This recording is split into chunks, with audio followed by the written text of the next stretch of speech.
Marc Brics dans la shortlist pour devenir l'entraîneur des Émirats Arabes Unis. Les amis, la presse de Dubaï actuellement est un peu en ébullition par rapport au fait que ces gars sont en train de vouloir recruter un entraîneur pour l'équipe nationale.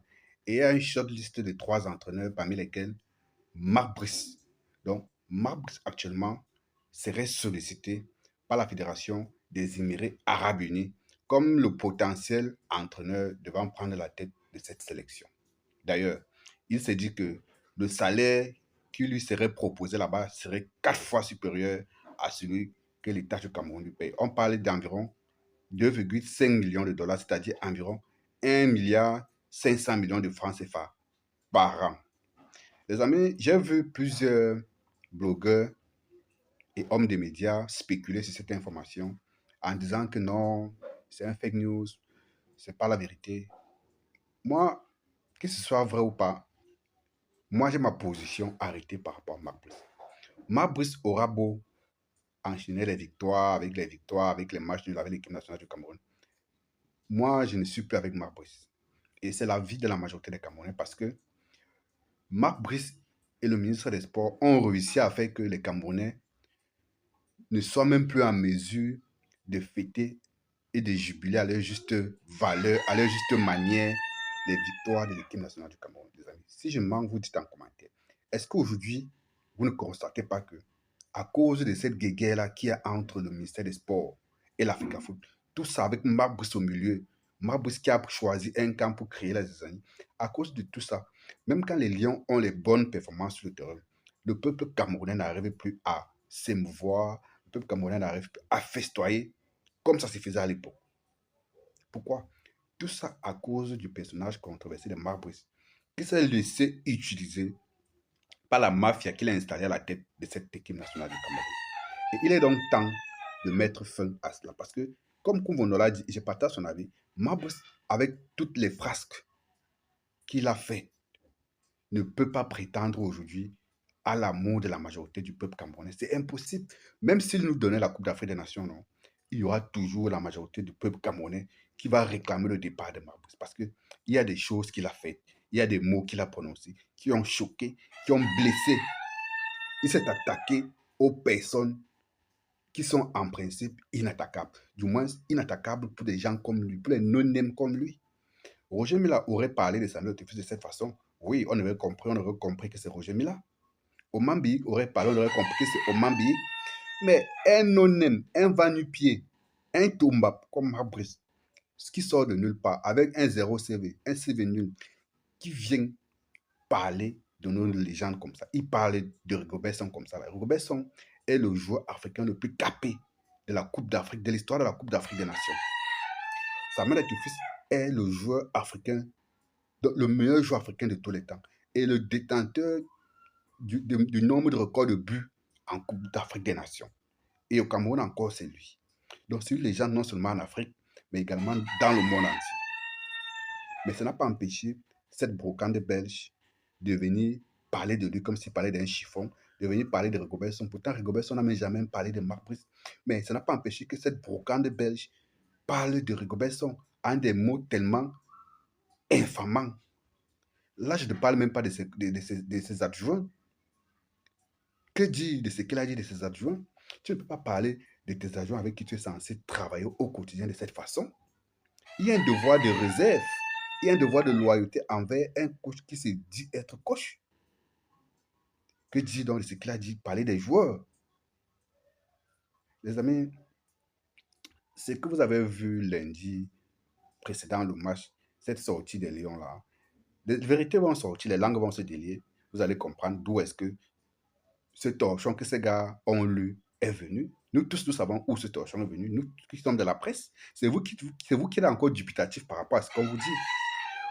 Vous n'êtes Vous n'êtes pas obligé de dire que Samuel Eto'o est un grand dirigeant et un grand gestionnaire. Mais vous devez reconnaître que ces gars ont été manipulés. C'est que ces gars ont lu ce jour venait de la présidente de la République.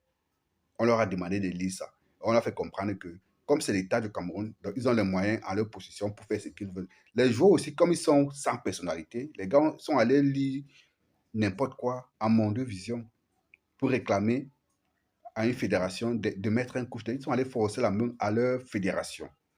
Ce qui va leur valoir d'ailleurs des sanctions, parce que ça ne sera pas sans conséquence. Parce que ce faisant, les gars ont carrément violé, je crois, l'article 15 du code éthique de la Fédération camerounaise de football. Un code éthique qui est validé par la FIFA et par la CAF. Et c'était une compétition FIFA, les amis. Donc, il faudrait que ces gars-là s'attendent à payer les pots de ce qu'ils ont fait récemment. Bref, pour revenir donc à Marc Brice, qu'il soit sollicité par les Émirats arabes unis ou par la Jordanie ou par tout autre pays africain ou européen, on s'en tape. La vérité, c'est que Marc Brice, dans son propre pays en Belgique, n'est même pas cité parmi les entraîneurs qui ont droit de citer là-bas. Il ne peut que venir dans les pays comme en Afrique où certains mafieux vont vouloir faire croire au peuple camerounais ou à certains Africains que Marc Brice serait un coach de grande renommée, quoi que ce soit. Je ne suis pas en train de nier que Marc Brice a eu certaines victoires, mais il a eu certaines victoires de quelle façon? Nous avons d'abord actuellement une équipe qui, du point de vue individuel, est capable de gagner ce que nous avons, de gagner les matchs que nous avons gagnés. Parce qu'on a joué qui? Regardez, dites-moi qui on a joué. Vous pensez que si c'était un autre entraîneur, qu'il soit national ou d'ailleurs, n'aurait pas gagné les matchs que Mambus a gagnés? Surtout que ces matchs ont été gagnés sur le territoire camerounais. Les matchs à l'extérieur contre les équipes de faible niveau ou de niveau intermédiaire ont été des matchs nuls. Pour ne pas dire des défaites, parce que ce match contre les Swatini, c'est une défaite. Donc, actuellement, la véritable compétence de Marc Brice, la véritable qualité de Marc Brice ne peut pas encore être révélée. On ne peut pas encore l'évaluer. Contrairement peut-être à un Rigobert-Song ou à un Oman Biyik ou à un Tungum Pile, aurait pu avoir les mêmes résultats contre les mêmes équipes.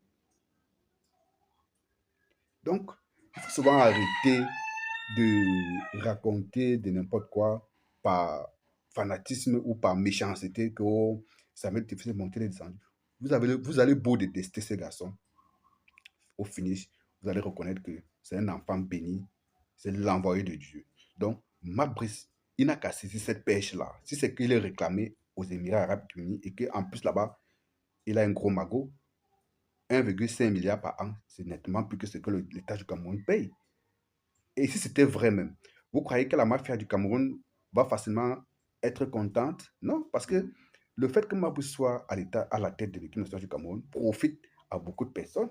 J'ai fait une vidéo dans laquelle je parlais des rétrocommissions. Après le match contre la Libye, on a vu les gars festoyer avec les champagnes en se partageant les rétrocommissions. Les gars attendent que Mabou soit licencié pour se partager encore les dommages et intérêts comme ils ont fait avec Sao. C'est une mafia qui est installée là-bas, c'est un comptoir qui est installé là-bas depuis des années. Donc c'est tout ça. Donc, pour moi, c'est un non-événement. C'est un non-événement pour moi.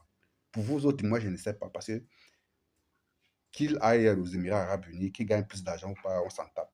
Les résultats que Maboussa a eu jusqu'à présent avec l'équipe nationale du Cameroun, n'importe quel entraîneur aurait pu avoir les mêmes résultats, que ce soit Rigobert Song, que ce soit Oman Biyik, que ce soit David Bagou, que ce soit un autre entraîneur expatrié ou qui que ce soit, aurait pu avoir les mêmes résultats. Surtout qu'il a eu les victoires uniquement au Cameroun. Et depuis que nos Lions existent, on a presque toujours gagné nos matchs à domicile. Presque toujours. Sauf à quelques exceptions près qu'on peut citer. Sinon, on a presque toujours gagné nos matchs à domicile. La preuve, à l'extérieur, il a toutes les difficultés du monde. On se demande s'il s'en va en Coupe d'Afrique des Nations avec cette équipe, comment est-ce qu'il fera là-bas?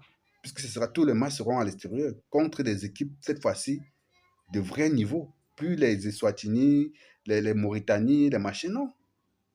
Ça serait les Côte d'Ivoire, Algérie, Gabon, les gens qui jouent un peu au ballon, les gars qui ont un peu de fighting spirit, les gens qui ont un peu des équipes qui ont un peu d'orgueil, quoi.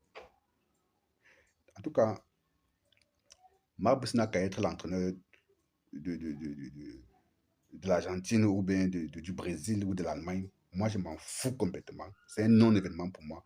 Marbus à l'équipe nationale du Cameroun, à partir du moment où il a piétiné Samuel Eto'o, il a piétiné Rigobert Song, il s'est moqué du comité exécutif de la Fédération camerounaise de football, il s'est moqué de certains joueurs qui ont remporté des trophées pour l'équipe nationale du Cameroun. Il ne mérite plus la confiance du peuple camerounais, il ne mérite plus la confiance du comité exécutif de la Fédération camerounaise de football. Je suis d'avis avec le professeur Koumouane que, comme il a dit, si c'était lui qui était président de la Fédération camerounaise de football, Mabou ne serait plus là depuis.